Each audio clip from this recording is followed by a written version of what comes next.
Welcome to Annie's Kitchen and you're watching Annie's Kitchen with Annie. ഇന്ന് ചെയ്യാൻ പോകുന്ന ഒരു നോൺ വെജിറ്റേറിയൻ റെസിപ്പിയാണ്. ഏറ്റവും എളുപ്പത്തിൽ ചെയ്യാൻ പറ്റുന്ന, പണ്ട് നമുക്ക് നമ്മുടെ സൂസമ്മയും എളുപ്പത്തിൽ പറയുകയാണെങ്കിൽ നമ്മുടെ താടിക്കാരൻ സൂസമ്മ വന്നപ്പോഴത്തേക്ക് നമുക്ക് ബാച്ചിലേഴ്സിന് വേണ്ടിയിട്ട് പെട്ടെന്നൊരു ഡിഷ് തയ്യാറാക്കി വെച്ച് പോയി. അതിന് ജിമ്മന്മാർക്കുള്ള ചിക്കനോ എന്നൊക്കെ പറഞ്ഞു വെച്ച് പുതിയൊരു ചിക്കൻ നമ്മളെ പരിചയപ്പെടുത്തി.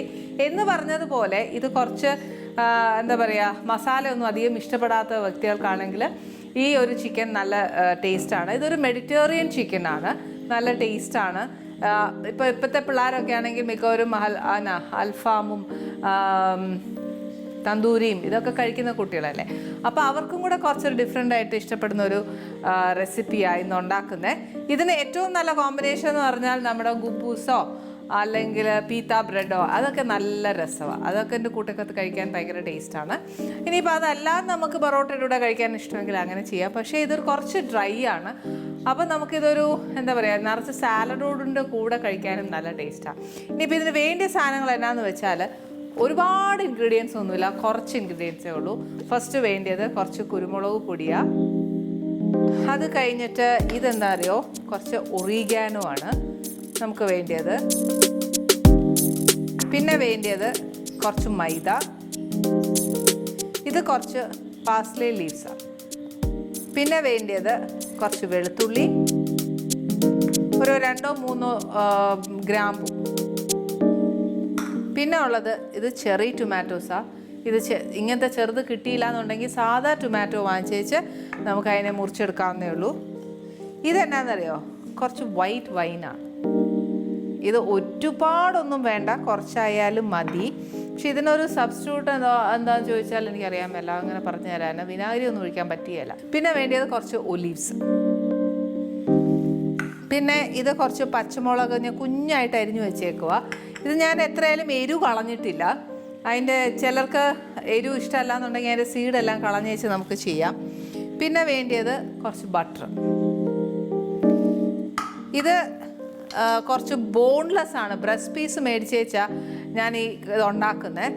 ഇനിയിപ്പോൾ അതല്ല നമുക്ക് എല്ലോട് കൂടിയാണെങ്കിൽ അങ്ങനെ.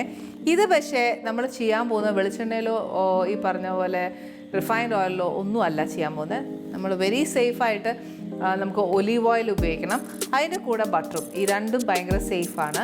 അതുകൊണ്ട് ഇനിയിപ്പോൾ നമുക്ക് ആദ്യം തുടങ്ങാം. ഫസ്റ്റ് എന്താണെന്ന് വെച്ചാൽ നമുക്ക് ഈ ചിക്കൻ ഒന്ന് മാരിനേറ്റ് ചെയ്യണം. മാരിനേറ്റ് ചെയ്യാന്ന് പറഞ്ഞാൽ ഒത്തിരി സാധനങ്ങളൊന്നുമില്ല, എളുപ്പത്തിൽ ചെയ്യാവുന്നതേ ഉള്ളൂ. ഇനിയിപ്പോൾ ഇതിന് വേണ്ടിയത് നമുക്ക് കുറച്ച് കുരുമുളക്,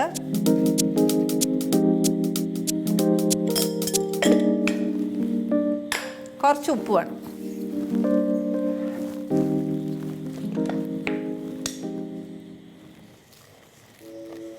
ഉപ്പിടുമ്പോൾ കുറച്ചൊന്ന് സൂക്ഷിച്ചോ. എന്നാന്ന് വെച്ചാൽ ബട്ടർ ഇച്ചിരി ഉപ്പുള്ള കൂട്ടത്തിലാണ്. ഇത് അൺസോൾട്ടഡ് അല്ല, സോൾട്ടഡ് ബട്ടറാണ്. അപ്പോൾ അതിൻ്റെ കൂടെ ഇനി വേണ്ടിയത് കുറച്ച് ഒറിഗാനോ ആണ്. അത് നമുക്ക് ഒത്തിരി ഇടരുത്, ഒത്തിരി ഇട്ടാൽ പറ്റിയേല. നമുക്കതിൻ്റെ ഒരു ഫ്ലേവർ ഒത്തിരി ഇട്ടാൽ ചിലപ്പോൾ കഴിക്കും. നമ്മൾ ഇത്രയും ചിക്കനകത്ത് പിടിക്കണ്ടായോ, അതിനനുസരിച്ചിട്ടുള്ള ഒറിഗാനോ. ഇനി വേണ്ടിയത് നമുക്ക് കുറച്ച് മൈദ ഒരു വലിയ 1 ടേബിൾ സ്പൂൺ അല്ലെങ്കിൽ ഒരു 1.5 ടേബിൾ സ്പൂൺ, അത്രയും ധാരാളം മതിയാവും. കുറച്ച്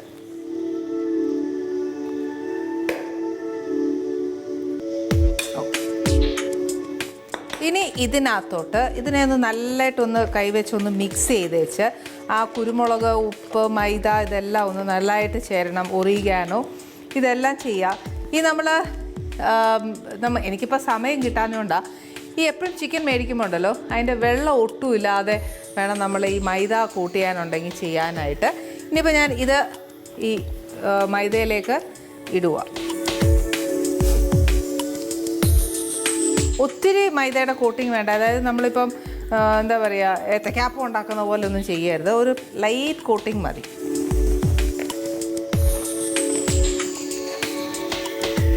ഇത് ഒത്തിരി എന്താ ഈ പറയുന്ന മസാല ഫ്ലേവേർഡ് ആയിട്ടുള്ളൊരു സാധനമല്ല, മൈൽഡാണ്, പക്ഷെ ഭയങ്കര ടേസ്റ്റാണ്. ഇനി നമുക്ക് തീ കത്തിച്ചേച്ച് ഇതിനകത്തോട്ട് 50-50 ബേസിസ് ഓൾവേസ് ചെയ്യുന്ന പോലെ കുറച്ച് ഒലീവ് ഓയിലും കുറച്ച് ബട്ടറും.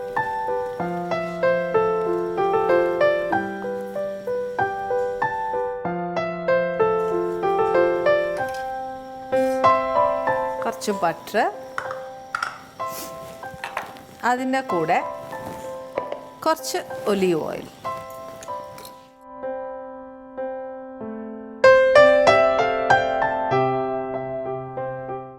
ഈ ചിക്കൻ ഉണ്ടാക്കുമ്പോൾ 2 ഓപ്ഷൻസ് വരും. എന്താ അറിയോ, നമ്മളിതിനെ ഒത്തിരി ഡ്രൈ ആക്കാൻ നോക്കും.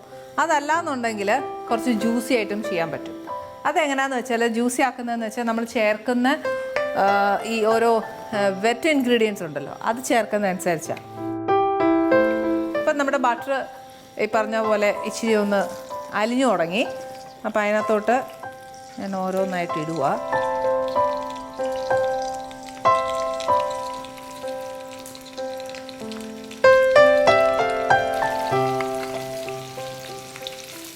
ഒത്തിരി അങ്ങ് മൊരിച്ചെടുക്കരുത്, ഒരു ലൈറ്റ് ബ്രൗൺ അയച്ചാൽ മതി. ഇതിപ്പോൾ ഒരു ബാച്ചിലേക്ക് ഇടാനേ ഉള്ളൂ. ചിക്കൻ ഈ പറഞ്ഞ പോലെ വേഗണം എന്നില്ല, നമുക്ക് ആ മുരിയാൻ വേണ്ടി മാത്രം ഞാൻ ഇട്ടേക്കുന്നത്.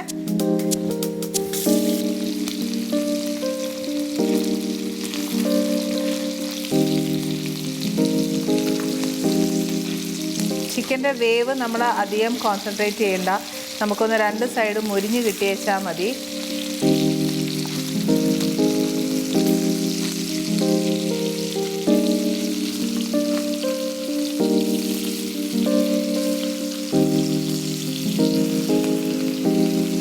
ഇതിപ്പോൾ ഫുള്ള് ഒരു ട്രിപ്പ് ഇട്ടത് ഞാൻ മറിച്ചിട്ടു. ഈ മറിച്ചിടാൻ്റെ പരുവ ഞാൻ പറയുക, നമ്മൾ ഇങ്ങനെ ഫുൾ വന്നപ്പോൾ ഫസ്റ്റ് തൊട്ട് ഞാൻ മറിച്ചു തുടങ്ങി. ഈ മറിച്ച് ഇങ്ങനെ എത്തുമ്പം നമുക്ക് ഈ ഫസ്റ്റ് മറിച്ചിട്ട ചിക്കൻ എടുക്കാൻ പറ്റും. അത്രയും മാത്രം ഈ ചിക്കൻ മുരിഞ്ഞാച്ചാൽ മതി. ഇനി ഒരു പ്ലേറ്റിലേക്ക് ഇതങ്ങ് മാറ്റാൻ പോവാം. എന്നാലേ നമുക്ക് കുറച്ച് ജ്യൂസി ആയിട്ടൊക്കെ ആ ചിക്കൻ ഇരിക്കത്തുള്ളൂ. ഇനിയിപ്പോൾ ഇത് നല്ല, ഞാൻ പറഞ്ഞില്ലേ, ഞാൻ പറഞ്ഞ ആ പരുവത്തിന് മുരിഞ്ഞിട്ടുണ്ട്. ഇനി ഇത് നമുക്ക് പ്ലേറ്റിലേക്കൊന്ന് മാറ്റാം.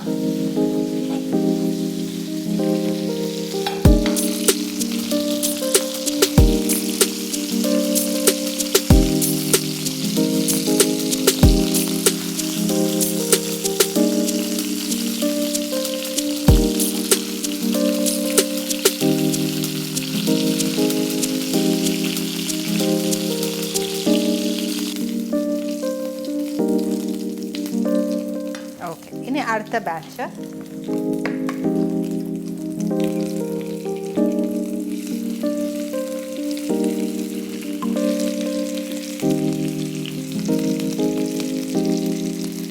ഇത് 2 ബാച്ചായിട്ട് ഇടാനില്ല, അതുകൊണ്ടാണ് ഞാൻ അങ്ങ് തികച്ചത്. അത് തെറ്റിദ്ധരിക്കരുത്.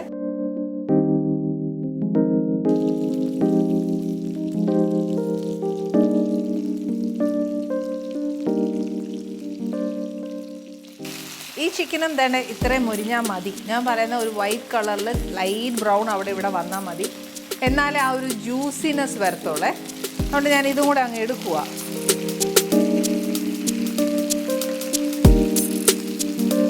ഞാൻ ഇപ്പോഴും പറയുക, ആ ചിക്കൻ്റെ വേവ് നോക്കല് ഞാൻ ആ ബ്രൗൺ ആവാൻ വേണ്ടി മാത്രമാണ് ഇപ്പോൾ തൽക്കാലം ഇട്ട്.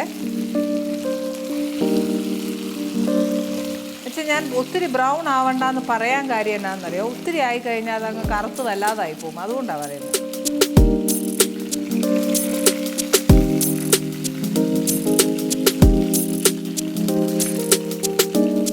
ഓക്കെ, ഇനി ഇതിനകത്തോട്ട് ഈ സെയിം പാനിൽ തന്നെ നല്ല ചൂടായ നമ്മുടെ എണ്ണ കിടക്കുന്നത്, അതിലോട്ട് നമ്മൾ കുറച്ച് വെളുത്തു,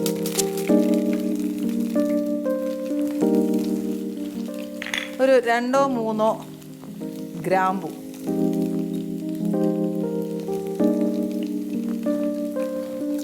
ഇതിനൊന്ന് മൊരിയണം. ആ വെളുത്തുള്ളിയുടെ ഒരു റോ ടേസ്റ്റ് അല്ലേ, അതൊന്ന് മാറണം. അതായത് ഇച്ചിരി ഒന്ന് മൊരിഞ്ഞേച്ചാൽ മതി, ഒരുപാട് മൊരിയണ്ട. ഓക്കെ, അതിൻ്റെ ഒരു മണം വന്നേ. ഇനി എന്നാ ചെയ്യേണ്ടതെന്ന് വെച്ചാൽ, അടുപ്പേൽ നിന്ന് ഇത് മാറ്റി വെച്ച് നമുക്ക് ഈ വൈൻ ഒഴിച്ചാൽ മതി. വൈൻ ഒരുപാട് എടുത്ത് ഒഴിക്കരുത്, കുറച്ചേ ഒഴിക്കാവുള്ളൂ. കാര്യം പുളി, ചില വൈനിന് അധികം പുളി കാണത്തില്ല, ചിലപ്പോൾ ചിലതിന് നല്ല പുളി കാണും. ഒരു 1/2 കപ്പ് ഒഴിച്ച് വെച്ചാൽ മതി. എന്നിട്ട് ഈ നമ്മുടെ ഇച്ചിരി വെള്ളം പോലെ ആണെന്നല്ലോ, അന്നേരം ഈ നമ്മൾ ഈ ചിക്കൻ വറുത്തപ്പോഴും ഒക്കെ ഈ പാനയിലൊക്കെ എല്ലാം കയറി ഒട്ടിപ്പിടിച്ചിരിക്കുമല്ലേ, അതെല്ലാം ഒന്ന് ഡീഗ്ലേസ് ചെയ്യണം.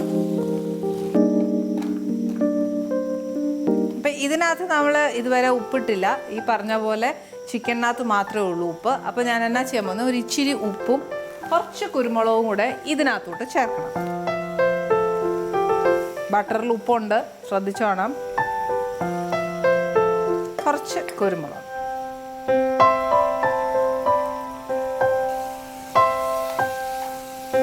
കണ്ടോ? അപ്പോൾ ദേ അതിൻ്റെ ആ വെളുത്തുള്ളി മുരിഞ്ഞപ്പം പിടിച്ചത് എല്ലാം പെട്ടെന്ന് അതിൻ്റെ ഒരു കളർ ചേഞ്ച് വന്നു.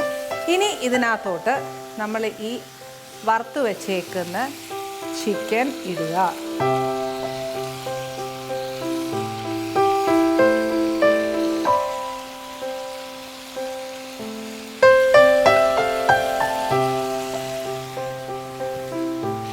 തീ ഒരിച്ചിരി കുറച്ച് വെച്ചേച്ച് നമ്മൾ ചിക്കൻ ചേർത്തല്ലോ.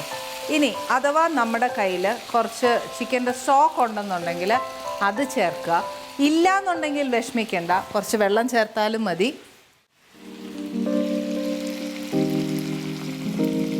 ഈ ഒരു ചിക്കൻ്റെ സ്റ്റോക്ക്, അതായത് നമ്മൾ ചിക്കനകത്ത് നിന്ന് പൂർണ്ണമായിട്ടും വെള്ളം ഇറങ്ങിയില്ല, പകുതിയിലും കാൽ ഭാഗമേ നമ്മൾ വേവ് അങ്ങോട്ട് തുടങ്ങിയതേ ഉള്ളൂ. ആ സമയത്താണ് നമ്മളൊന്ന് മൊരിച്ചിങ്ങെടുത്തത്. അപ്പോൾ ഇനിയിപ്പോൾ ചിക്കനകത്ത് നിന്ന് കുറച്ച് വെള്ളം ഊറും. അത് എപ്പോഴും ഇനി ഇടുമ്പോൾ ചെറിയ തീയേലേ ഇടാവുള്ളൂ, ഒരുപാട് വലിയ തീ ഉപയോഗിക്കരുത്. ഇനി ഉള്ളത് നമുക്ക് ഈ ബ്ലാക്ക് ഒലീവ്സ് കുറച്ച് വേണം. അതിൻ്റെ കൂടെ നമ്മുടെ എരിവ് എന്ന് പറയുന്നത് ഇതിനകത്ത് കുരുമുളക് മാത്രമേ ഉള്ളൂ. അപ്പോൾ കുറച്ച് പച്ചമുളക്. ഇത് ബട്ടറിലൊന്ന് സോട്ട് ചെയ്തിട്ടിട്ടാലും നല്ലതാട്ടോ. ഇപ്പം ഞാൻ അത് ചെയ്യുന്നില്ല.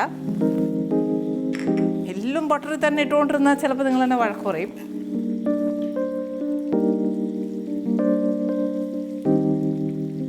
ഇതിപ്പോൾ നമ്മൾ എന്താ പറയുക, ഒലീവ്സ് മേടിക്കുമ്പം കുരു ഇല്ലാത്തത് മേടിച്ചാൽ മതി, ഇല്ലെങ്കിൽ മെനക്കെട്ട പണിയാണ്. ഇതേപോലെ നമ്മളതിനെ ചെയ്യേണ്ടി വരും. മറ്റാകുമ്പോൾ നമുക്കൊരു ക്രിയേറ്റീവ് മൈൻഡ് ഉണ്ടെന്നുണ്ടെങ്കിൽ നമുക്ക് ഈ പറഞ്ഞ പോലെ നല്ലതായിട്ട് വട്ടത്തി അരിഞ്ഞ് ഞങ്ങൾ പെട്ടെന്ന് കാര്യം അങ്ങ് നടത്താൻ നോക്കും.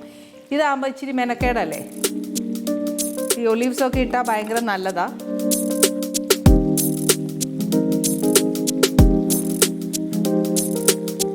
ഇനി ഇതിനകത്തോട് കുറച്ച് പാസ്ലേ ലീവ്സ്. ഈ ടൊമാറ്റോ എന്നാ ചെയ്യണമെന്നറിയോ, ലാസ്റ്റ് നമ്മൾ സെർവ് ചെയ്യത്തില്ലേ, ആ സമയത്ത് ഇതിനെ ഒന്ന് ഹാഫായിട്ട് കട്ട് ചെയ്തേച്ച് നമ്മൾ അതിനെ ബട്ടറിലൊന്ന് ഇച്ചിരി ഒന്ന് ഗ്രില്ല് ചെയ്തെടുക്കണം. ഗ്രില്ല് ചെയ്തെടുത്തേച്ച് വേണം ഇതിൻ്റെ കൂടെ സെർവ് ചെയ്യാൻ. ഇനിയിപ്പോൾ അതല്ല, ഇതൊരു പരുവായിട്ട് എന്താ പറയുക വറ്റി ആ ജ്യൂസി ആയിട്ട് വരുന്ന സമയത്താണെങ്കിൽ അതിൻ്റെ കൂടെ ഇട്ട് സോട്ട് ചെയ്തെടുത്താലും മതി. ഒക്കെ നമ്മുടെ ഇഷ്ടം. ഞാൻ എപ്പോഴും ചെയ്യുന്ന വെച്ചാൽ ഇത് ഉണ്ടാക്കുമ്പോൾ എപ്പോഴൊന്നും അല്ല, നല്ലപ്പോൾ ഉണ്ടാക്കുമ്പോഴത്തേക്ക് വല്ലപ്പോഴൊക്കെ അല്ലേ നമ്മളിതൊക്കെ ഉണ്ടാക്കത്തുള്ളൂ. ആ സമയത്ത് ഞാൻ ഈ പറഞ്ഞ പോലെ പ്രത്യേകം ഗ്രില്ല് ചെയ്തെടുക്കുക ചെയ്യാം. ഇനി പാസ്ലയുടെയും ഒറിഗാനോയുടെയും ഒക്കെ ഫ്ലേവറും കൂടെ ആ ചിക്കനേലൊന്ന് പിടിക്കണമല്ലോ.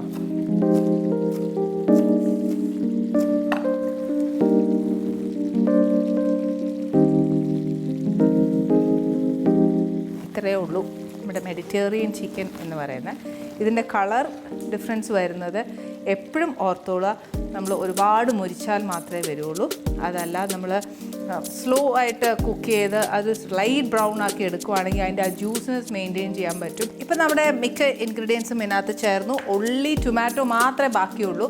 ആ ടൊമാറ്റോയുടെ എനിക്കിഷ്ടം ഈ പറഞ്ഞ പോലെ സെർവ് ചെയ്യുമ്പോൾ ഗ്രില്ല് ചെയ്ത് ചേർക്കാനാണ്. അതല്ല, ഈ ടൊമാറ്റോയുടെ ഫ്ലേവർ ഇതിലേക്കും കൂടെ വരണം എന്ന് തോന്നുവാണ് എങ്കിൽ ഒരു ടൊമാറ്റോ, അതായത് 2 ചെറിയ ടൊമാറ്റോസാണ്, ഇത് 2ആയിട്ട് സ്ലൈസ് ചെയ്ത് ഒന്ന് ബട്ടറിൽ സോട്ട് ചെയ്ത് വെച്ച് ഇതിനകത്തോട്ട് ഇട്ടേച്ചാൽ മതി.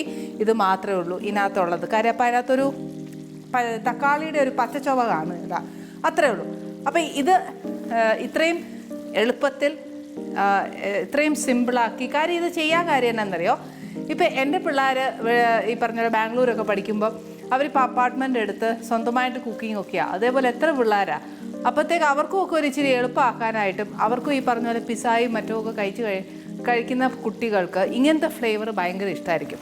അപ്പോൾ അതുകൊണ്ട് എല്ലാവരും, അതായത് ആ കുട്ടികൾക്ക് അപ്പാർട്ട്മെൻ്റ് എടുക്കുന്ന കുട്ടികൾക്ക് പെട്ടെന്ന് കുക്ക് ചെയ്യാൻ എളുപ്പമാണ്. ഒരുപാട് മസാലാസ് ഒന്നും ഓർത്ത് വയ്ക്കേണ്ട കാര്യവുമില്ല. ഒരു ബ്രെഡോ അല്ലെങ്കിൽ പറഞ്ഞ പോലെ റൊട്ടിയോ നാണോ എന്നേലും മേടിച്ച് വെച്ച് കൂടെ കഴിക്കാനേ ഉള്ളൂ. ഇന്ന് വലിയ ബഹളങ്ങളൊന്നുമില്ല, പക്ഷേ ഒരു സിമ്പിൾ ബട്ട് ഗുഡ് കറി എന്നാണ് ഞാൻ പറയുക. ഇന്ന് നമ്മുടെ ആനീസ് കിച്ചണിൽ വരാൻ പോകുന്ന ഗസ്റ്റ് എന്ന് പറയുന്നത് മറ്റാരുമല്ല, എല്ലാവർക്കും സുപരിചിതനായ ഡയറക്ടർ ഒമർ ലുലു ആണെന്ന് വരാൻ പോകുന്നത്. അദ്ദേഹത്തിന് നമുക്ക് എന്താ പറയുക, ആസ് യൂഷ്വൽ ഇപ്പോഴും ഞാൻ പറയുന്ന പോലെ നമ്മുടെ വീടിനും അടുക്കളയ്ക്കും ഒരു വൃത്തി വേണം, അതിനായിട്ടൊരു സമയം വേണം. ഒരു കാര്യം ചെയ്യാം, ആ സമയം കൊണ്ട് നമ്മുടെ ചിക്കനും വേവും നമുക്ക് അദ്ദേഹവുമായിട്ട് ഡൈനിങ്ങിൽ കാണാം.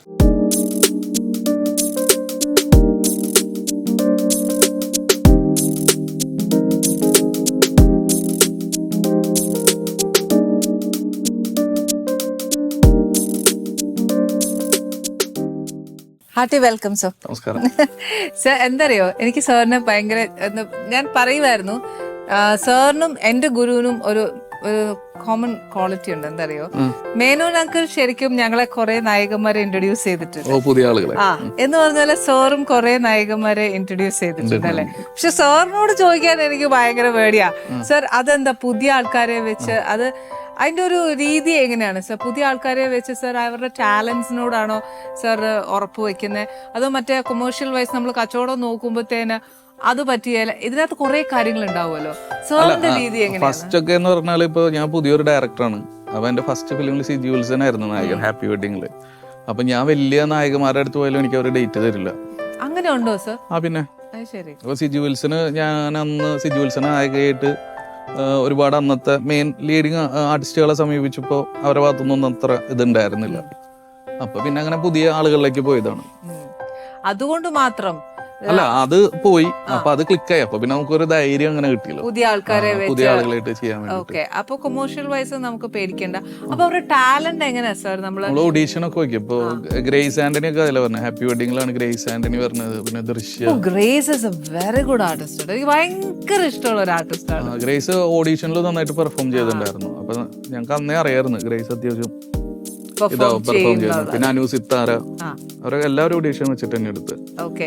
അപ്പൊ സാറിന് മനസ്സിലായി ആ ഓഡീഷനിൽ കൂടെ ടാലന്റ്. അപ്പൊ ഓഡീഷൻ നമുക്ക് കിട്ടൂല. അപ്പൊ ഓരോ ഫിലിമിനും സാർ പുതിയ നായകനെ കണ്ടെത്തുന്നുണ്ടോ അതോ? അല്ല, മിക്ക ഫിലിമിനും ഇപ്പൊ സെക്കൻഡ് ഫിലിമിൽ പിന്നെ ഹണി റോസ് ആയിരുന്നു. അപ്പൊ അതിൽ കുറച്ചും കൂടി ഒരു എസ്റ്റാബ്ലിഷ് ആയിട്ടുള്ള നായിക വേണമെന്നുള്ള ഒരു ഇതിലാണ് ഹണി റോസിലേക്ക് എത്തിയത്. തേർഡ് ഫിലിമിലാണ് കംപ്ലീറ്റ് പുതിയ ആളുകളെ ചെയ്ത് അടാറിലോ. ഓക്കെ. സാർ പൊതുവേ ഞാൻ ശ്രദ്ധിച്ചിരിക്കുന്നത് എന്താ വെച്ചാൽ സാറിന്റെ പല ഇന്റർവ്യൂസിലും ഒക്കെ കാണുന്നത് സാർ ഭയങ്കര പോസിറ്റീവ് ആണ് ഓൾവേസ്. മാത്രമല്ല എപ്പോഴും ചിരിച്ചുകൊണ്ടിരിക്കും. വലിയ ഇമോഷണൽ വൈസ് ഒന്നും ഞങ്ങൾ കാണാറില്ല. അപ്പൊ സാറിന്റെ ആ ഒരു പോസിറ്റീവ് ആറ്റിറ്റ്യൂഡ് എങ്ങനെയാണ് സാർ? അല്ല, നമ്മളിപ്പോ അധികം വിഷമിച്ചിട്ട് എന്താ കാര്യം? ഒരു സൊല്യൂഷൻ അല്ലേ? കാര്യം എന്താ പറയുക, ടെൻഷൻ ഇല്ലാത്ത ഒരു മനുഷ്യനും ഇല്ല ലോകത്ത്. അപ്പൊ നമുക്ക് സാറിന്റെ ഒരു ആറ്റിറ്റ്യൂഡ് പറയുമ്പോഴത്തേക്ക് അത് അനുകരിക്കാൻ പറ്റുന്ന ആരെങ്കിലും ഒക്കെ ഉണ്ടെങ്കിൽ let them have that sir. അല്ല, ഞാൻ അധികം ഇപ്പൊ എന്ത് സംഭവമാണെങ്കിലും ഞാൻ അധികം കൊണ്ടുനടക്കാറില്ല ഒന്നും. നമ്മള് മനുഷ്യരല്ലേ, നമ്മുടെ ഉള്ളിൽ അത് കാണുമല്ലോ. ആ ഒരു അല്ല, നമ്മൾ അത് ആലോചിച്ചെടുക്കുന്നതല്ലേ. ഞാനിപ്പോ ഈ മൊമെന്റിലാണ് നിക്കണേ. തന്നെയായിട്ട് സംസാരിക്കും ഈ മൊമെന്റില്ല, ആന്റീനായിട്ട് സംസാരിക്കുമ്പോൾ ഇപ്പൊ ഈ മൊമെന്റിലാണ് ഞാൻ നിൽക്കുന്നത്. അപ്പൊ ഞാൻ വേറെ ഒന്നും ആലോചിക്കാൻ വെറുതെ എന്തിനാ നമ്മൾ പഴയ കാര്യം ആലോചിച്ചു പോകണം, മൊമെന്റിൽ ജീവിച്ചു പോവുക. ഓക്കെ. അപ്പൊ സാറിന് ഇപ്പം ഇങ്ങനെ ചിന്തിക്കുമ്പോ നമുക്ക് കുറെ കാര്യങ്ങൾ നമ്മുടെ ഒരു മനുഷ്യ ജീവിതത്തിൽ കുറെ ഇമോഷണൽ. അല്ല, അതിലെ പ്രശ്നം എന്താ വെച്ചാൽ കുറെ ഗുണമുണ്ടതിന്, കുറെ മണ്ടത്തരങ്ങളും പറ്റും. ശരി. മണ്ടത്തരങ്ങൾ എന്ന് പറയല്ലോ സാർ. ചില കേട്ടുകൊണ്ടിരിക്കുന്ന പ്രേക്ഷകര് സാർ എന്തെങ്കിലും ഒരു സൊല്യൂഷൻ പറയും. അപ്പൊ നമുക്കും അങ്ങനെ ചിന്തിക്കണം. മൊമെന്റിൽ ജീവിക്കുമ്പോ ഇപ്പൊ ഇപ്പൊ ഒരാൾ വന്ന് ഇപ്പൊ നമ്മുടെ അടുത്ത് ഒരാൾ വന്ന് ഒരു കഷ്ടപ്പാട് പറഞ്ഞു അല്ലെങ്കിൽ ഇത് പറഞ്ഞു, അപ്പൊ ചിലപ്പോ നമ്മുടെ കയ്യിലുള്ള എടുത്ത് കൊടുക്കും. പക്ഷെ അത് ചിലപ്പോ അയ്യോ തിരിച്ചു കിട്ടിയില്ലെന്നിരിക്കും, നമ്മൾക്ക് ദാരിദ്ര്യമായിരിക്കും.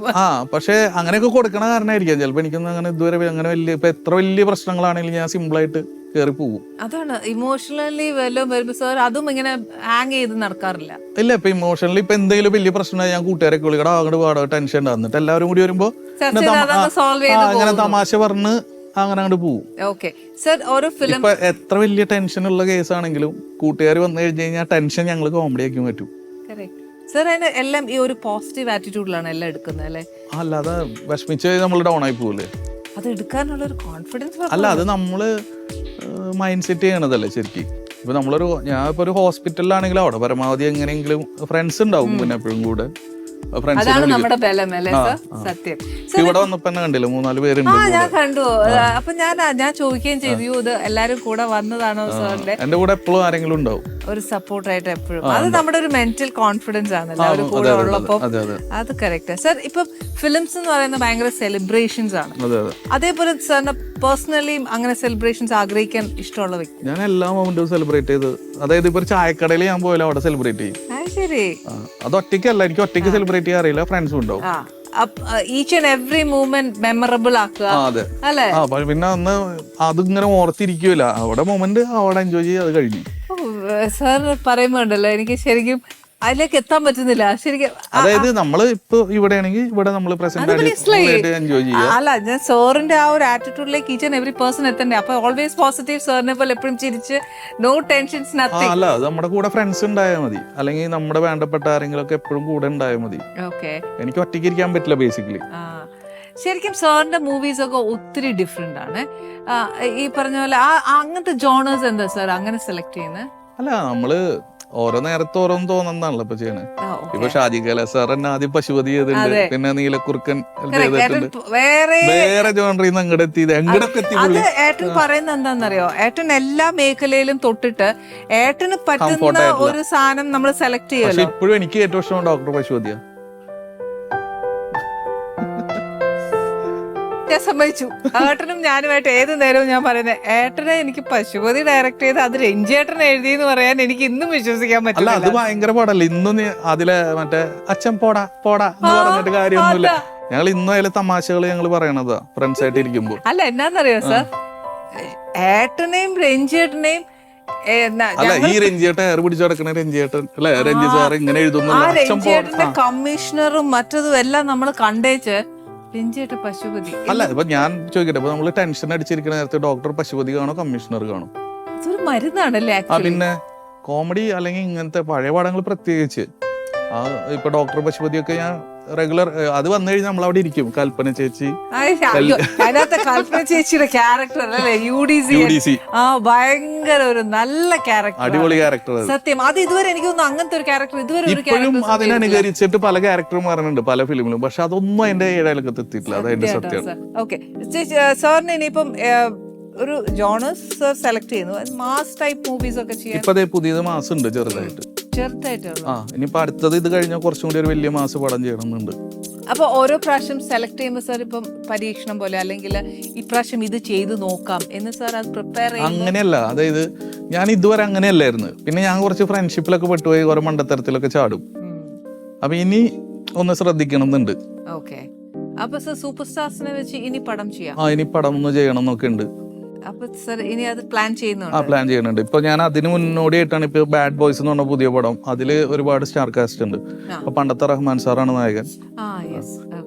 പുള്ളിയുടെ ഒരു മാസ് കോമഡിയാണ് പടം. ഫാമിലി ഓറിയന്റഡ് മൂവീസ്, ഫാമിലിയും ഉണ്ട്. അത് പക്ക ഫാമിലി മാസും എല്ലാം കൂടി ഒരു മിക്സ് ആണ്. അത് ശരിക്കും സാറിന്റെ ഒരു എന്താ പറയാ എക്സാമിന് ഞാൻ ഇതുവരെ ചെയ്ത പടത്തിൽ നിന്ന് ഭയങ്കര വ്യത്യാസമുള്ള പടം. അതെ സാർ. അപ്പം ഒരു ഡിഫറെന്റ് ആയിട്ട് ഒരു പരീക്ഷണം പോലെ എക്സാം പേപ്പർ കൊടുക്കുന്ന പോലെയാണ് ഇത്. എന്തായാലും പാസ്സാവണം എന്ന് വിചാരിച്ചിട്ടുള്ള ഒരു കളിയാ.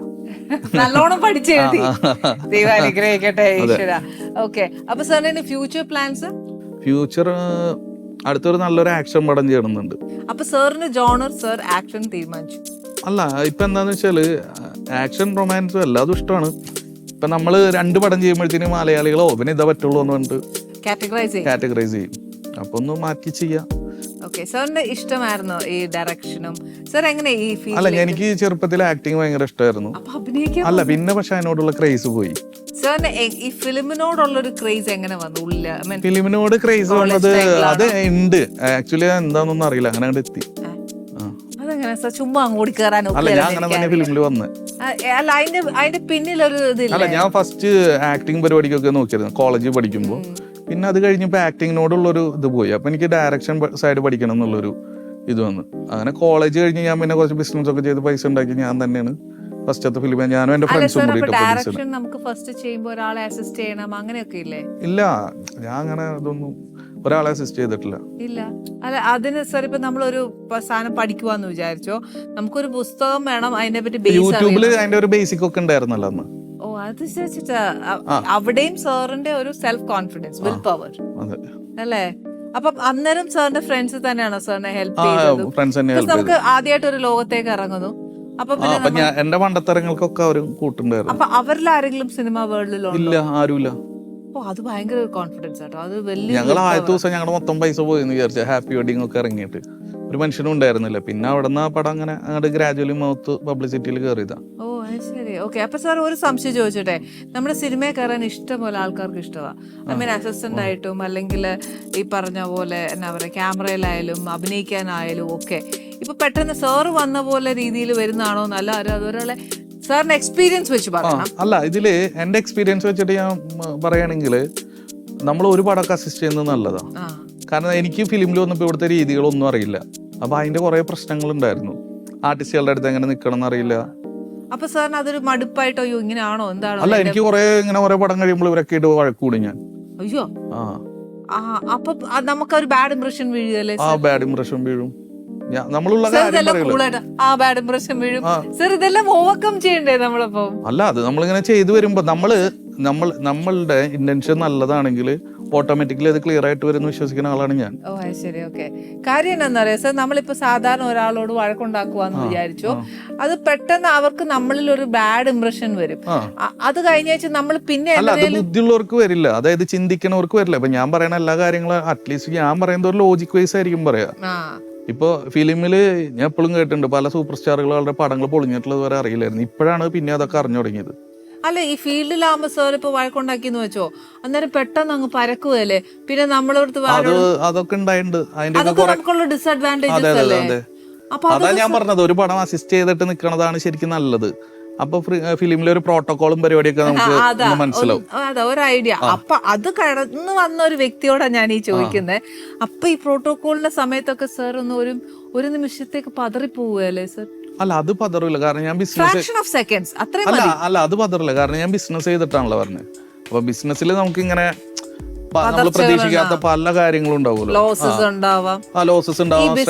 സാർ ശരിക്കും ഫിലിമിലേക്ക് വരാൻ വേണ്ടി ചെയ്തതാ, പൈസ ഉണ്ടാക്കാൻ ഒരു സ്റ്റെപ്പ് ചെയ്തതാണ്. ആരും ഡിപ്പെൻഡ് ചെയ്യില്ല. അല്ല, ആരും ഡിപ്പെൻഡ് ചെയ്യാന്ന് വെച്ചാൽ നമ്മളാർക്കും ഹെൽപ്പ് ചെയ്യാൻ ആരുമില്ല. അപ്പൊ നമ്മൾ ഓട്ടോമാറ്റിക്കലി വളരും. ഇപ്പൊ ഈ നമ്മൾ പറയില്ലേ, വാഴ എവിടെ കൊണ്ടുവന്നിട്ടാലും എങ്ങനെ വന്നാലും വാഴ വളരും.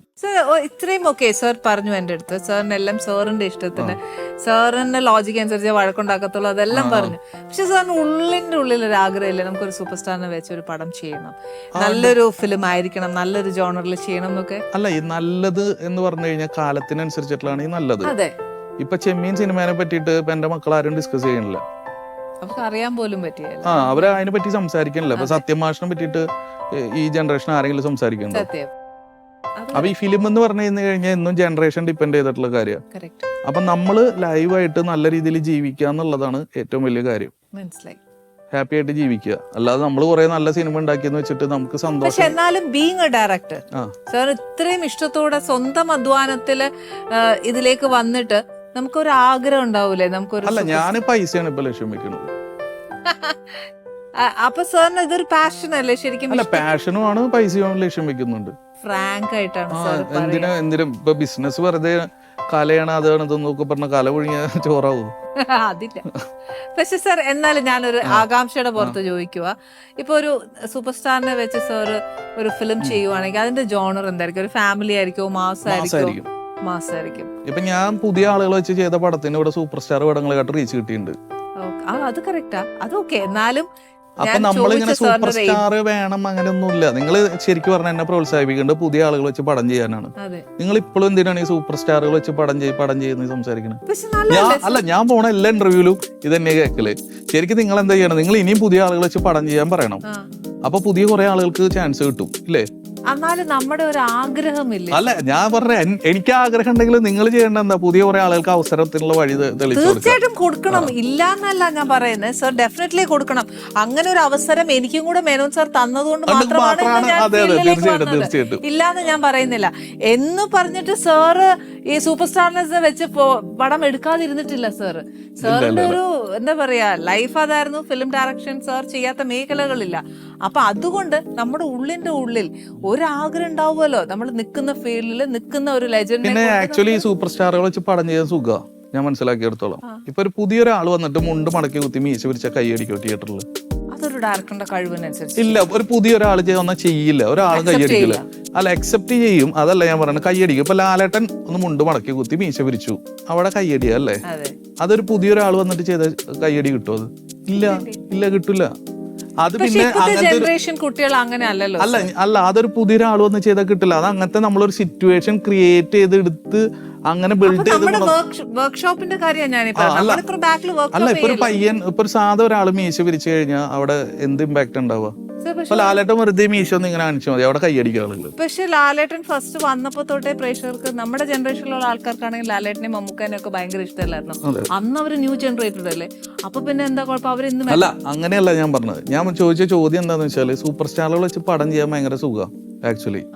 ടെൻഷൻ ഇല്ല എന്നാണോ സാർ? ടെൻഷൻ ഇല്ല, ബഡ്ജറ്റ് വൈസ് പ്രശ്നമില്ല. പിന്നെ നമുക്ക് ഇങ്ങനെ കുറെ ഈസി വേസ് ഉണ്ട്. ഒരു പടം മാർക്കറ്റ് ചെയ്യാൻ ഭയങ്കര സുഖമാണ്. അത് കറക്റ്റ് ആണ്, അത് ഞാൻ സമ്മതിച്ചു. അതൊരു പുതിയ കുട്ടിക്ക് ചിലപ്പോൾ കിട്ടിയെന്ന് വരില്ല. ഇപ്പൊ ഞാൻ സിമ്പിൾ ആയിട്ട് ഒരു ഉദാഹരണം പറഞ്ഞാൽ, ഇപ്പൊ വൈശാഖ് എന്ന് പറഞ്ഞ ഡയറക്ടർ ഉണ്ട്. വൈശാഖ് പുലിമുരുകൻ കഴിഞ്ഞിട്ട് നൈറ്റ് ഡ്രൈവ് എന്ന് പറഞ്ഞിട്ട് ഒരു പടം ചെയ്തിരുന്നു. ആ പടം ആരെങ്കിലും അറിഞ്ഞോ? പറഞ്ഞു. ശരിയാ, നൈറ്റ് ഡ്രൈവ് എന്ന് പറഞ്ഞ ഒരു പടം ഞാൻ ആരും അങ്ങനെ ചർച്ച ചെയ്തിട്ടില്ല. ഇപ്പൊ അജയ് വാസുദേവ് എന്ന് പറഞ്ഞാൽ മമ്മൂട്ടിനെ വെച്ചിട്ട് റെഗുലർ പടം ചെയ്യണത്. അപ്പൊ മമ്മൂക്കാനെ വെച്ച് റെഗുലർ പടം ചെയ്യണ അജയ് വേറൊരു പടം പഠിച്ച് ചെയ്തിരുന്നു. ഒരാൾ ശ്രദ്ധിച്ചു പോലുമില്ല അത്. അതിന്റെ ഡ്രോബാക്ക് എന്തുകൊണ്ടെന്നാണ് സാർ പറയുന്നത്? ഡ്രോബാക്ക് അല്ല ഞാൻ പറഞ്ഞു, സൂപ്പർ സ്റ്റാറിനെ വെച്ച് പടം ചെയ്യാൻ സുഖമാണെന്നാ പറഞ്ഞ്. ഒരുവിധം ഒരു ഭേദപ്പെട്ട സ്റ്റോറിനെ എങ്ങനെ വന്നാലൊക്കെ കയറിപ്പോ. അപ്പൊ മെയിൻ നട്ടലെന്ന് പറയുന്നത് സ്ക്രിപ്റ്റ് അല്ലേ? അല്ല, അത് പറയാൻ പറ്റില്ല. ഇപ്പൊ സ്റ്റാറുകളാണെങ്കിൽ ചിലത് സ്റ്റാർഡത്തുമ്പോ കയറി പോണ സ്ക്രിപ്റ്റ് ഉണ്ട്. എന്നാൽ ഇപ്പത്തെ ജനറേഷൻ അങ്ങനെയല്ല, നല്ലതാണ്. അല്ല, അങ്ങനെയൊന്നുമില്ല. ഇപ്പൊ ഞാൻ പറഞ്ഞാൽ ഇപ്പൊ ചിലത് വെറും ഒരു ഹീറോ ഷോ കയറി പോണ സ്ക്രിപ്റ്റ് ഉണ്ട് ഇപ്പൊ. പിന്നെ ഇപ്പൊ പിന്നെ ഇപ്പൊ സിനിമ കുറെ മാറി. ഞാൻ മനസ്സിലാക്കിയത്, പണ്ട് സിനിമ സബ്ജക്റ്റ് ആയിരുന്നു, ഇപ്പൊ ബഡ്ജറ്റ് ആണ്. ബഡ്ജറ്റ് ബേസ് ചെയ്തിട്ടാണ് ഇപ്പൊ സിനിമ പറഞ്ഞത്. സാർ, അപ്പൊ എന്റെ ഒരു സംശയം, ഞാൻ ഇപ്പഴും സാർ പറയുന്ന സംശയത്തിന്, മഞ്ഞുമൽ ബോയ്സ് പിന്നെ സാർ എല്ലാം പുതിയ പിള്ളേർ പടം. അല്ല, മഞ്ഞുമൽ ബോയ്സ് എന്ന് പറഞ്ഞു കഴിഞ്ഞാല് അതൊരു ശരിക്കുണ്ടായ ഒരു സംഭവമാണ്. അത് നമ്മൾ പിന്നെ അറിയാം. അല്ല, അത് വെച്ചിട്ട് തന്നെയല്ല അവര് മാർക്കറ്റ് ചെയ്തിരുന്നത്. ഇപ്പൊ ഞാൻ പറഞ്ഞുതരാം. ഇപ്പൊ മറ്റേ മൊയ്തീൻ എന്ന് പറയുന്ന സിനിമ, അത് റിയൽ സ്റ്റോറി ആയ കാരണം അത്രയും ഹിറ്റ് ആവണത്. അത് ആളുകൾ കണക്ട് ചെയ്യും. അതിലൊരു ക്യൂരിയോസിറ്റി ഉണ്ട്. അങ്ങനെയാണെങ്കിൽ അതിന് പൃഥ്വിയുടെ ഒപ്പം അതിന്റെ ഒപ്പം ഇറങ്ങിയ മറ്റേ പടങ്ങൾ അത്ര ഹിറ്റായോ? മൊയ്തീന്റെ അത്ര ഹിറ്റായോ? അതായത് ഇതിലൊരു ക്യൂരിയോസിറ്റി ഫാക്ടർ ഉണ്ട് ഒരു ഫിലിമില്. ആ ടൈമില് റൈറ്റപ്സ് നോക്കിയാൽ മതി. ഈ കാഞ്ചനയുടെ മൊയ്തീന്റെ പ്രണയങ്ങൾ ബേസ് ചെയ്തിട്ട് കുറെ റൈറ്റപ്സും അതിന്റെ കുറെ ക്യൂരിയോസിറ്റി. ഇതിപ്പോ മഞ്ഞുമൽ ബോയ്സ് ആണെങ്കിൽ ഈ പറയുന്ന ഫാക്ടേഴ്സ് ഉണ്ട്. അതായത് മറ്റേ ആ മഞ്ഞുമൽ ബോയ്സിലെ പിള്ളേരെ വെച്ചിട്ട് അവരെ പ്രൊമോട്ട് ചെയ്തിരുന്നു. അപ്പൊ ഒരു ഫ്രണ്ടിന് വേണ്ടിയിട്ട് ജീവൻ കൊടുത്തിട്ടാണ് ഒരുത്തൻ കുഴിയിലേക്ക് ഇറങ്ങുന്നത്. അപ്പൊ അതിലൊക്കെ ഒരു ഭയങ്കര ക്യൂരിയോസിറ്റി ഫാക്ടർ ഉണ്ട്. സാർ പറഞ്ഞൊക്കെ ഞാൻ ഫുൾ സമ്മതിച്ചു. പക്ഷെ സാർ ഒരു പടം വർക്ക് ചെയ്യുമ്പോൾ സാറിനൊരു അതിന്റെ ബിഹൈൻഡ് ഒരു വർക്ക്ഷോപ്പ് ഇല്ലേ? ചുമ്മാ ഒരു പടം എടുത്ത് പോവാം എന്ന് നമുക്ക് തീരുമാനിക്കാൻ പറ്റില്ലല്ലോ. അല്ല, ചുമ്മാ ഒരു പടം അല്ല, അതാ ഞാൻ പറഞ്ഞത്. നമുക്ക് അപ്പോഴത്തെ ഒരു മൂഡ് തോന്നുന്നതനുസരിച്ച് നമ്മൾ ചെയ്യും. പിന്നെ ഞാൻ ആദ്യം പ്രീ പ്ലാൻ ഒക്കെ ചെയ്യാണ്ട പടങ്ങൾ ചെയ്തു. ഫോർ എക്സാമ്പിൾ, സാർ ബിസിനസ് ചെയ്തു, നമുക്കൊരു മൂഡ് തോന്നിയിട്ട് ചെയ്യുന്ന ഒരു സാധനം അല്ല ബിസിനസ്. അല്ല, ഇപ്പൊ ഇത് എനിക്കൊരു മൂഡ് തോന്നിയിട്ട് ഞാൻ ചെയ്യാൻ വിചാരിച്ച സാധനമല്ല. എന്റെ ട്രൂ ഡെഡിക്കേഷൻ ടുവേർഡ്സ് ദിസ്, എന്റെ ഒരു ഇത് ഞാൻ പറയട്ടെ, പല ആളുകളും പല പോലെയാ. ഇപ്പൊ രോഹിത് ശർമ്മ എന്ന് പറഞ്ഞ ക്രിക്കറ്റ് കളിക്കാരനുണ്ട്. ഈ രോഹിത് ശർമ്മ അങ്ങനെ ഭയങ്കര, അതായത് ഇപ്പൊ ഇയാൾ ചില ദിവസം ഭയങ്കര ഫോം ആയിരിക്കും. അയാൾ ഫോം ആയ ദിവസം അയാളെ പിടിച്ചാൽ കിട്ടില്ല. അതേസമയം ചില ആളുകളുണ്ട്, അവരെ മിസ്റ്റർ കൺസിസ്റ്റന്റ്. ഇപ്പൊ രാഹുൽ ദ്രാവിഡ്, അയാൾ പക്ക കൺസിസ്റ്റന്റ് ആയിരിക്കും. അപ്പൊ പല ആളുകളും പല പോലെയാ. പക്ഷെ sir aim is one sir. അവർക്കൊക്കെ സാർ അതല്ല സാർ ഇപ്പൊ ഇവിടെ പറയുന്നത് ഞാൻ സിനിമ ഡയറക്ട് ചെയ്യാം, പിന്നെ പറയാം സാർ ഞാൻ ഇല്ല സിനിമ നിർത്തിവെച്ച് ഞാൻ ബിസിനസിന് പോവാ. അല്ല, അങ്ങനെയല്ല ഞാൻ പറഞ്ഞത്. രണ്ട് പാരലലി പോകുന്ന പറഞ്ഞു. പാരലി പോകാൻ പറ്റുമോ സാർ? അങ്ങനെ അല്ല, അങ്ങനെ പോണം. അയ്യോ, അതിനുള്ള കഴിവ് എനിക്കില്ല സാർ, സോറി. കാര്യം നമ്മളിപ്പോൾ ഇതിനകത്ത് നിൽക്കുവാന്നേല് ട്രൂ ഡെഡിക്കേഷൻ, നമ്മുടെ കർമ്മം എന്താണോ ആ ഫുൾ എഫേർട്ട് ഇതിനകത്ത് ഇടണം. ബിക്കോസ് എൻ്റെ result output should be the best എന്ന് ചിന്തിക്കുന്ന വ്യക്തിയാണ് ഞാൻ. അപ്പോൾ സാർ ഇങ്ങനെ പറയുമ്പോൾ എനിക്ക് അവിടവും പറ്റുന്നില്ല ഇവിടവും പറ്റുന്നില്ല. സാറിൻ്റെ മേ ബി സാർ ഇതുകൊണ്ടായിരിക്കും സാർ എന്താ പറയുക, ഒരു ടെൻഷൻസോ ഒന്നുമില്ലാതെ സാർ ഫ്രീ അല്ല. നമ്മള് ഫസ്റ്റ് ഇപ്പൊ ഞാൻ ടെൻഷൻ അടിച്ചു കഴിഞ്ഞാൽ ഞാൻ ഇരുന്ന് ടെൻഷൻ അടിക്കണം, ഒരാളും ഉണ്ടാവില്ല. നമ്മളിങ്ങനെ ടെൻഷൻ അടിച്ച് അപ്പൊ നമ്മളെല്ലായിടത്തും നമ്മൾ ഹാപ്പി ആയി നിന്നാൽ നമ്മളെ പാമ്പർ ചെയ്യാനും അല്ലെങ്കിൽ നമ്മുടെ കൂടെ നടക്കാനും ഒരുപാട് പേരുണ്ടാവും. നമ്മൾ അവരെ ഹാപ്പി ആക്കണ്ടല്ലോ. അത് കറക്റ്റാ സാർ. പക്ഷെ എനിക്ക് അതിനെക്കാട്ടിലും ഞാൻ സാറിന്റെ വർക്കിനെ കുറിച്ചാണ് ഞാനിങ്ങനെ ചോദിക്കുന്നത്. സാർ അതിനെ പറ്റി എനിക്ക് അല്ല, വർക്ക് ഞാൻ പറഞ്ഞത് നമ്മൾ ഭയങ്കര, അതായത് ഈ ഫിലിമിന്റെ ഒരു സംഭവം ഞാൻ മനസ്സിലാക്കിയെടുത്തോളം ഇപ്പൊ 100% നമ്മൾ സക്സസ് കിട്ടുമെന്ന് വെച്ചിട്ട് ഒരിക്കലും വർക്ക് ചെയ്യാൻ പറ്റില്ല. കാരണം 10% ആണ് ഫിലിമില് സക്സസ് റേഷ്യോ ഉള്ളൂ. മക്കളിപ്പോ എത്രയായി? മോനെ 8th, മോള് 4th. പിന്നെ ഇപ്പൊ ഒരു ചെറിയ കുട്ടിയുണ്ട്, 1.5 വയസ്സായി. ചേച്ചി വർക്ക് ചെയ്യാൻ പോകാൻ പറ്റിയല്ല? അല്ലല്ല, വീട്ടില് ഹൗസ് വൈഫാണ്, ക്ലാസ്മേറ്റ് ആണ് എന്റെ. ഓക്കെ സർ, പക്ക ഒരു ഫാമിലി മാൻ അല്ലെ? പിള്ളേരുടെ കാര്യമൊക്കെ ആകുമ്പോ ഓടിയെത്തും. പിള്ളേരൊക്കെ നല്ല കമ്പനി, ഓക്കെ. പിള്ളേരെ അപ്പനെ പറ്റി, അപ്പന് പടം കണ്ടേച്ചൊക്കെ അഭിപ്രായം പറയാറായോ? ഇല്ല, ഇച്ചിരി അറിയായിരിക്കും, ഇങ്ങനെ അതും ഇതൊക്കെ ഇങ്ങനെ പറയും, അത്രേ ഉള്ളൂ. ഓക്കെ, അവരുടെ പപ്പ അവരുടെ സൂപ്പർ ഹീറോ അല്ലേ? ഡെഫിനറ്റ്ലി എല്ലാ മക്കൾക്കും അവനവന്റെ അപ്പൻ ഒരു റോൾ മോഡൽ തന്നെയാ. അല്ല, ഞാൻ പറയാം എന്നെ റോൾ മോഡൽ ആക്കണ്ടെന്ന് പറയും പിള്ളേരോടോ? അയ്യോ, അവൻ അവന്റെ ഇതിൽ വളരട്ടെ. സർ ഫുൾ ഫ്രീഡം കൊടുത്തിട്ടുണ്ട്. ഞാൻ അവന്റെ ഒരു കാര്യം കൺട്രോൾ ചെയ്യാറില്ല. ഓക്കെ, അദ്ദേഹത്തിന് എന്നാ ആവാനാ ഇഷ്ടം? അവന് ഓരോ ദിവസം ഓരോ ആഗ്രഹം. അതാ, കൊച്ചായില്ലല്ലോ, 8th മൂത്താണ്. അപ്പൊ ആയില്ല, നമുക്കൊരു 10th കഴിയുമ്പോഴത്തേക്ക് ചോദിക്കാം. ഓക്കെ, അപ്പൊ എന്തായാലും ഞാൻ സാർ വർത്താനം പറഞ്ഞുകൊണ്ടിരിക്കുന്നിടെ ഒന്നും വിളമ്പുന്നില്ല. അതെന്റെ പ്രേക്ഷകർ പരാതി പറയും. ഞാനൊന്ന് വിളമ്പാവേ. അല്ല, ഇത് കുക്ക് ചെയ്ത് തന്നെയാണ്. ഇത് എന്നാ ചോദ്യമാ ചോദിക്കുന്നേ? എന്റെ പ്രേക്ഷകർ സാക്ഷിയാ. അതിന് വല്ല കുഴപ്പമുണ്ടോ? ഇല്ല, ഞാൻ തന്നെ കുക്ക് ചെയ്തതാ. ശരി, എല്ലാ അറബിക്കൊക്കെ ഉണ്ടാക്കും, കോണ്ടിനെന്റൽ ഡിഷസ് എല്ലാം ചെയ്യും. ദൈവാനുഗ്രഹിച്ച് എല്ലാം ഒന്നും അറിയാൻ മേല, ഇച്ചിരി നമ്മുടെ നാട്ടിൽ കിട്ടുന്ന ഓരോ സാധനം വെച്ചേച്ച്. ഈ അമ്മയാണ് സത്യം ഫിലിമില്ലേ, അതിലാരാ ഡബ് ചെയ്തത്? ആണല്ലേ? മിക്ക ഫിലിമും ഞാൻ തന്നെ ചെയ്തു. പിന്നെ 1-2 ഫിലിം ഭാഗ്യേച്ചി ചെയ്തിട്ടുണ്ട്. ഓ ആയിക്കോട്ടെ. അല്ല, ഇത് നമ്മള് നേരത്തെ ഷാജേന്റെ പടത്തിന്റെ പറ്റി പറഞ്ഞപ്പോ കേട്ടോ, അയ്യോ അത് പറഞ്ഞില്ല. ആനിക്ക് പശുപതിയാണ് ഇഷ്ടം, കമ്മീഷണറാണ് ഇഷ്ടം? കമ്മീഷണർ. എനിക്ക് അങ്ങനത്തെ മൂവീസ് ഇഷ്ടം. അല്ല, ഇനി ഒരു കോമഡി മൂവി ചെയ്യിച്ചൂടെ? ഞാനല്ലല്ലോ ചെയ്യുന്നത്, അദ്ദേഹമല്ലേ ചെയ്യണ്ടേ. പക്ഷെ ഏട്ടന്റെ ഒരു മൂവി, രഞ്ജേട്ടന്റെ ഒരു മൂവി എന്ന് പറയുമ്പോ ഞാൻ കമ്മീഷണർ, ഏകലവ്യൻ, ഇതൊക്കെയാണ് എനിക്ക് ഇഷ്ടം. ഏകലവ്യൻ എനിക്ക് കമ്മീഷണറായിട്ട് ഇഷ്ടം ഏകലവ്യനാണ്. ഞാൻ എപ്പോഴും പറയാം, ഏട്ടന്റെ എവർഗ്രീൻ മൂവിയാണ് അത്. എനിക്ക് ഭയങ്കര സ്റ്റൈലും ഭയങ്കര രസം ഇല്ലേ? അത് അങ്ങനത്തെ ഒരു ഏട്ടൻ ചെയ്യുന്ന മൂവി. പെട്ടെന്ന് ഏട്ടാ പശുപതി എന്ന് പറയുമ്പോൾ അല്ല, എനിക്ക് പശുപതി ഞാൻ എന്റേതാ പറയുന്നത് കേട്ടോ, സത്യം. പശുപതി ഇഷ്ടപ്പെടുന്ന ഇഷ്ടം പോലെ ആൾക്കാരുണ്ട്. അതിന് ശരിക്കും ഞാൻ അത് എനിക്ക് ഉൾക്കൊള്ളാൻ പറ്റാത്ത. ഇനി അങ്ങനത്തെ ഒരു മൂവി ചെയ്യണം ശരിക്കും സാറ്. അറിയില്ല, അദ്ദേഹം തീരുമാനിക്കട്ടെ, ഞാനൊന്നും അറിയില്ല. അല്ല, ഞങ്ങൾ അത്രയൊരു കൾട്ട് ഫോളോയിങ് ഉണ്ട് ശരിക്കും പശുപതിക്ക്. ഞാൻ ഇന്ന് ചെല്ലുമ്പോ ഏട്ടനോട് എന്തായാലും അതിനെ കുറിച്ച് പറയാം. സാർ ഇങ്ങനെ പറഞ്ഞിരുന്നു തീർച്ചയായിട്ടും. Thank you sir. ഇതൊരു മെഡിറ്റേറിയൻ ചിക്കൻ ആണ്, അതുകൊണ്ടാണ് അതിന്റെ കുസിൻ ഇങ്ങനെ മാറുന്നത്. ജഗന്റെ ഫിലിം എന്നാ റിലീസ്? അറിയില്ല സർ, വർക്ക് നടക്കുന്നേ ഉള്ളൂ. അതെല്ലാം പതുക്കെ അവൻ ധൃതി വെക്കുന്നില്ല. Slow and study win the race എന്ന് പറയുന്ന പോലെ അദ്ദേഹവും ഈ പറഞ്ഞ പോലെ ഡയറക്ഷനിലേക്ക് ഇറങ്ങുന്നു. ഇപ്പം ഈ എല്ലാം തീരുമാനിച്ചില്ല, ഡെസ്റ്റിനി തീരുമാനിക്കട്ടെ ഈശ്വര എന്നുള്ളത്. അല്ല, അത് പറഞ്ഞ പോലെ അതൊരു ലക്കാണ് ശരിക്കും. സത്യം സർ. പിന്നെ അദ്ദേഹത്തിന് അതൊരു ഇഷ്ടമാണ്, മൂത്ത മോന്. അത് അദ്ദേഹത്തിന്റെ 3 കുട്ടികളല്ലേ? 3 പിള്ളേർ. പേരെന്തൊക്കെ? ജഗൻ, ഷാരോൺ, റൂഷൻ. പക്ഷെ ജഗനാണ് എനിക്ക് പേരിൽ ഇഷ്ടമായത്. അത് ഞങ്ങക്ക് പറഞ്ഞ പോലെ 6-ാം തമ്പുരാൻ കഴിഞ്ഞ സമയത്താണ് അവൻ. അടിപൊളി. ഒന്നുമില്ല ആക്ച്വലി. ഇത് ഭയങ്കര എളുപ്പമുള്ള, ഇവൻ ബാച്ചിലേഴ്സിന് വരെ പെട്ടെന്ന് ഉണ്ടാക്കാൻ പറ്റുന്ന ഒരു മെഡിറ്റേറിയൻ ചിക്കൻ. പിന്നെ ഒരു കാര്യം സാർ, ഇത്ര ഭയങ്കര പോസിറ്റീവായിട്ട് ഭയങ്കര എല്ലാം കൂളായിട്ട് എടുക്കുന്ന ഒരു വ്യക്തിയാണ് സാർ. എല്ലാവരുടെ ജീവിതത്തിലും ഒരു ഉയർച്ച ഉണ്ടെങ്കിൽ താഴ്ച ഉണ്ടെന്ന് പറയും sir. How you face that? ഞാന് എന്റെ ലിവിങ് സ്റ്റാൻഡേർഡ് ഫിലിമിൽ വന്നു എന്ന് വെച്ചിട്ട് മാറ്റിയിട്ടില്ല. ഞാൻ എൻ്റെ വീട്ടിൽ തന്നെയാണ്. ഞാൻ കൊച്ചിയിലല്ല. എൻ്റെ പഴയ ഫ്രണ്ട്സ് തന്നെയാണ് എൻ്റെ ഇപ്പോഴും ഫ്രണ്ട്സ്. എനിക്ക് ഫിലിം തൃശ്ശൂരാണ്. തൃശ്ശൂർ അമല മുണ്ടൂർ എന്ന് പറഞ്ഞിട്ടുള്ള സ്ഥലത്താണ്. ഞാൻ ഇന്നും ആ സെയിം ചായക്കടയിലാണ് പോകല്. ഇവിടെ കൊച്ചിയിൽ വന്നു കഴിഞ്ഞാൽ എനിക്ക് ഫിലിമിൽ അങ്ങനെ സുഹൃത്തുക്കളില്ല. ആ നാട്ടിലെ എൻ്റെ പഴയ ഫ്രണ്ട്സ് തന്നെയാണ്. അവരെന്നും എൻ്റെ കൂടെ ഉണ്ടാവും. അതന്നെയാണ് ബലം. നമ്മുടെ നാടാണ് നമ്മുടെ ബേസ്. സത്യം. അവിടെ ചെല്ലുമ്പോ നമ്മുടെ ഒരു അമ്മയുടെ പാമ്പറിങ്, ആ ഒരു ആശ്വാസം നമുക്ക് ഉള്ളിലേക്ക് നല്ലോണം വരും അല്ലെ? അത് സത്യമാണ്. നമ്മളിപ്പോ ഒരു ഫോർ എക്സാമ്പിൾ പറയാ, നമ്മളൊരു സ്ഥലം കാണാൻ പോയി അല്ലെങ്കിൽ ഒരു ടൂറിന് പോയി 2 ദിവസം കഴിഞ്ഞ് 3 ദിവസം കഴിഞ്ഞ് തിരിച്ച് നമ്മുടെ വീട്ടിലേക്ക് വരുമ്പോ നമുക്ക് വലിയൊരു ആശ്വാസം, വീട്ടിൽ പോവാലോ എന്നൊരു ഫീലിംഗ് ഉള്ളതുപോലെ അല്ലെ? എന്റെ ഫ്രണ്ട്സ് ഒക്കെ 25-30 വർഷമായിട്ട് എന്റെ കൂടെയുള്ള ഫ്രണ്ട്സ്. ഒരു 3ാം ക്ലാസ് 4ാം ക്ലാസ് മുതലുള്ള ഫ്രണ്ട്സ് തന്നെ ഇപ്പോഴും. ഇപ്പൊ എനിക്ക് ഒരു കാര്യം മനസ്സിലായി, സാറിന്റെ ബലം എന്ന് പറയുന്നത് സാറിന്റെ ഫ്രണ്ട്സ് ആണ്. നാടും ഫ്രണ്ട്സും. അതാ ഇത് ശരിക്കും എൻ്റെ പ്രേക്ഷകർ നല്ലോണം ഉൾക്കൊണ്ടുള്ളൂ കേട്ടോ. നമ്മുടെ കൂടെ നിൽക്കുന്നവരാണ് നമുക്ക് എപ്പോഴും ബലമുള്ളത്. അതൊരു വലിയ മെസ്സേജാണ് sir. Anyway, thank you very much. ഈ പറഞ്ഞ പോലെ ഈ പോസിറ്റിവിറ്റി എപ്പോഴും സാറിൻ്റെ കൂടെ ഉണ്ടാവട്ടെ. അനുഗ്രഹിക്കട്ടെ. Thank you. ഇനി നമ്മുടെ പ്രേക്ഷകർക്ക് ഒരുപാട് വിശേഷങ്ങൾ അറിയാനുണ്ട്, ഒരുപാട് ഗസ്റ്റുകൾ നമ്മുടെ എപ്പിസോഡുകളിൽ വരാനുണ്ട്. അതേപോലെ ഈ പറഞ്ഞ പോലെ പുതിയ വിഭവങ്ങളും പുതിയ വിശേഷങ്ങളും പുതിയ അതിഥികളുമായിട്ട് നമുക്ക് വീണ്ടും കാണാം. Till then, good bye.